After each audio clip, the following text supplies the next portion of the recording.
So royal Enfield అనగానే మనకి first గుర్తొచ్చేది ఆ డుగ్ డుగ్ డుగ్ డుగ్ అనుకుని ఒక స్లోగా వెళ్ళే బైక్ అనమాట. చిల్ అయిపోయి స్లోగా వెళ్ళే బైక్, మంచి సౌండ్ చేసుకుని మొత్తం కాలనీలో వెళ్తే ప్రతి వాళ్ళు వినేవారు అన్నమాట. ఓకే, బుల్లెట్ వచ్చింది బుల్లెట్ వచ్చింది బుల్లెట్ వచ్చిందని. అండ్ ఇప్పుడు చూస్తే రాయల్ ఎన్ఫీల్డ్లో చాలా మటుకు చాలా డిఫరెంట్ బైక్స్ వచ్చాయి. Bullet, classic, Meteor, interceptor, continental, what not, ఇంకా చాలా చాలా వచ్చాయి అనమాట. సో ఒకప్పుడు బుల్లెట్ అంటే రాయల్ ఎన్ఫీల్డ్, రాయల్ ఎన్ఫీల్డ్ అంటే బుల్లెట్ అంతే. అఫ్ కోర్స్ మార్కెట్లో చాలా క్రేజ్ ఉంది రాయల్ ఎన్ఫీల్డ్ బైక్స్ మీద, especially the bullet 350 and the classic 350. And also చాలామంది కన్ఫ్యూజన్ ఉంది, రాయల్ ఎన్ఫీల్డ్ క్లాసిక్ 350 తీసుకోవాలా, బుల్లెట్ 350 తీసుకోవాలా. ఎందుకంటే ఈ రెండు బైక్స్ సైడ్ బై సైడ్ పెడితే ఎగ్జాక్ట్లీ ఒకేలా ఉంటాయి.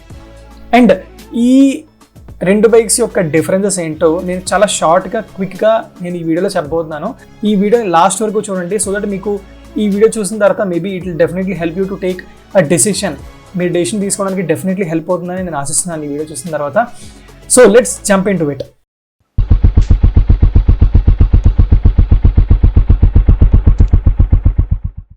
ఓకే, సో క్లాసిక్ 350, బుల్లెట్ 350 రెండు పక్క పక్కన పెట్టి చూస్తే అవి ఆల్మోస్ట్ ఒకేలా ఉంటాయి. ఇన్ఫాక్ట్ చెప్పాలంటే రెండు ఒకే బైక్స్, 95% ఒకే బైక్స్ రెండు చెప్పాలంటే. మిగిలిన 5% డిఫరెన్సెస్ ఇక్కడక్కడ ఉన్నాయి.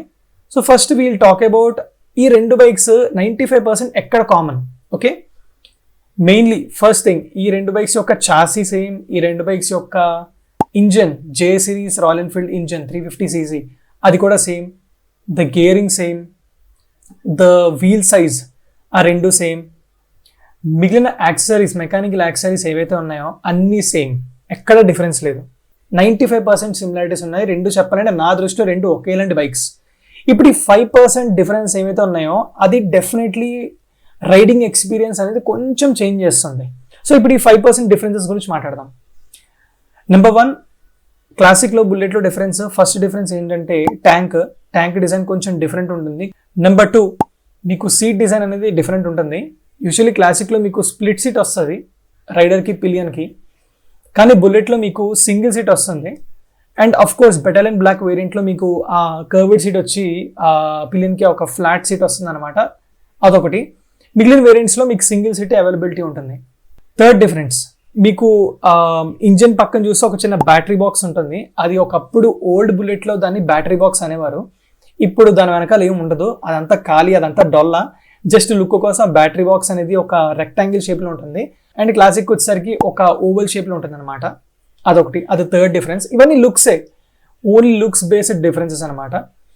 నెంబర్ 4, మీకు బెటాలియన్ బ్లాక్ వేరియంట్లో మీరు చూసుకుంటే మీకు టైల్ ల్యాంప్ వచ్చేసి డిజైన్ కొంచెం డిఫరెంట్ ఉంటుంది. క్లాసిక్లో మీకు టైల్ ల్యాంప్స్ అని సర్కిల్గా ఉంటాయి, స్టాండర్డే అన్నిటి మోడల్స్లోని. అండ్ మీకు బుల్లెట్లోకి వచ్చేసరికి మీకు ఆ టైల్ ల్యాంప్ కస్టమైజ్ చేసుకునే ఒక ఫెసిలిటీ ఉంటుందన్నమాట. సో అదొక difference. Next 5th difference, the rare fender design. వెనకాల ఆ ఫెండర్ డిజైన్ కూడా కొంచెం డిఫరెంట్గా ఉంటుంది బుల్లెట్కి అండ్ క్లాసిక్కి, కొంచెం డిఫరెన్స్ ఉంటుంది అనమాట. The 5th difference.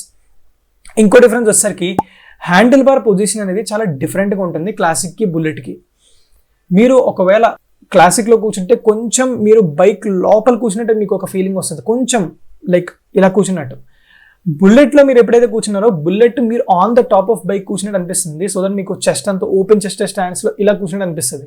కొంచెం క్లాసిక్లో మీకు ఇలా కూర్చున్నట్టు అనిపిస్తుంది, బుల్లెట్లో మీకు కొంచెం ఓపెన్ చెస్ట్ స్టాండ్స్తో కొంచెం మీరు on the top of bike ఇలా కూర్చుని ఒక కాన్ఫిడెంట్ మనిషిలాగా మీకు కూర్చొని డ్రైవ్ చేసే ఒక స్టాన్స్ వస్తుంది అనమాట. And also again instrument cluster అనేది కొంచెం డిఫరెంట్గా ఉంటుంది. ఆ ట్రిప్పర్ నావిగేషన్ అనేది ఆప్షనల్. రెండు బైక్స్కి ట్రిప్పర్ నావిగేషన్ అనేది బాగా కరెక్ట్గా ఫిట్ అవుతుంది అనమాట ఆ ఎగ్జాక్ట్ పొజిషన్స్లోని. That's it. మేజర్ చెప్పాలంటే ఇవే డిఫరెన్సెస్. ఇప్పుడు మీకు క్లాసిక్ కావాలా, బుల్లెట్ కావాలా అన్న డెసిషన్కి వద్దాం.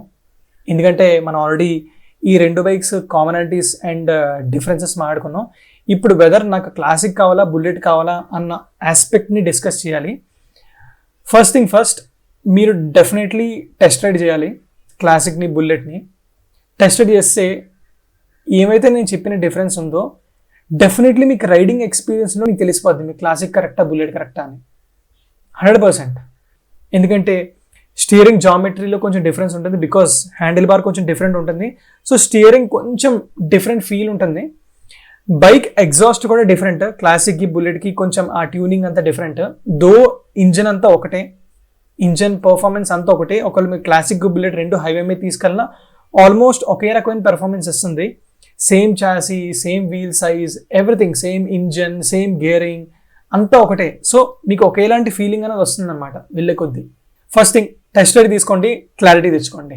నెక్స్ట్ సెకండ్ థింగ్, ఇది చాలా చాలా చాలా ఇంపార్టెంట్ ఆస్పెక్ట్.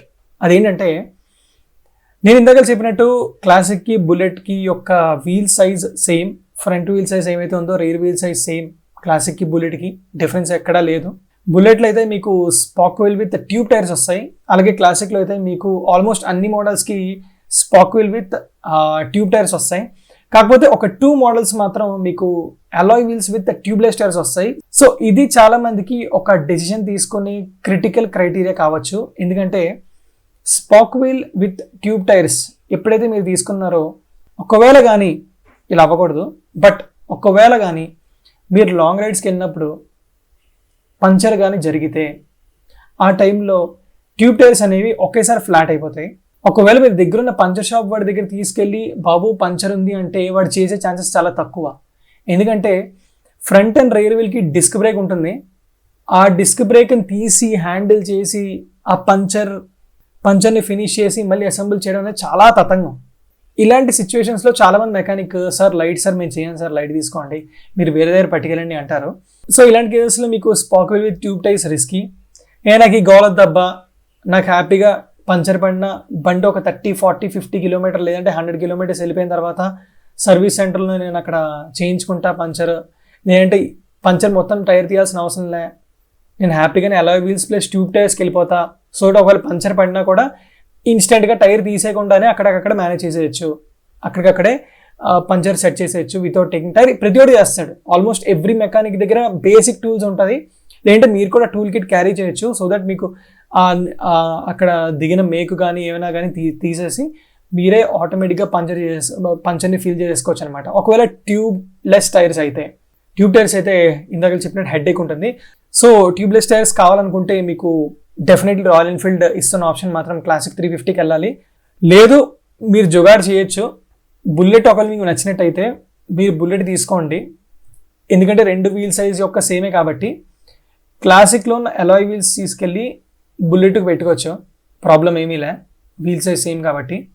మీరు ట్యూబ్లెస్ టైర్స్ ఏమైనా కొనుక్కోవాలి, కానీ ఈ Alai wheels with tubeless tyres కొనుక్కోవాలంటే మీకు ఎక్స్ట్రా ఒక 20,000 to 25,000 ఎక్స్ట్రా అవుతుంది. అండ్ ప్రైసింగ్ డిఫరెన్స్ వచ్చేసరికి ప్రైసింగ్ పెద్ద పట్టించుకోవద్దు, బికాజ్ అటు ఇటు చూసుకుంటే 20,000-25,000 అటు ఇటు అవుతుంది. డ్రాస్టిక్గా ఒక 1 lakh డిఫరెన్స్ అయితే ఏం లేదు. మీరు ఆబ్వియస్లీ ఆన్లైన్లోకి వెళ్ళి మీరు ప్రైజెస్ చూసుకోవచ్చు, అంత డిఫరెన్స్ ఉండదు. I think bullet starts with 1,80,000 ex showroom, 1,75,000 to 1,80,000 ex showroom start అవుతుంది. క్లాసిక్ కూడా సుమారు ఒక 15,000-20,000 ఎక్స్ట్రాతో స్టార్ట్ అవుతుంది అనమాట. అండ్ అగైన్ లాస్ట్ పాయింట్, ఇందాక నేను చెప్పిన టైర్స్లో కూడా ఇది కూడా ఒక క్రిటికల్ డెసిషన్ అవ్వచ్చు. ఒకవేళ మీకు ట్రెడిషనల్ స్టైల్లో, ట్రెడిషనల్ లుక్స్తో, హెరిటేజ్ ఈ అన్ని ఆస్పెక్ట్స్ అన్ని మైండ్లో పెట్టుకుంటే మీరు బుల్లెట్ వైపు వెళ్ళచ్చు.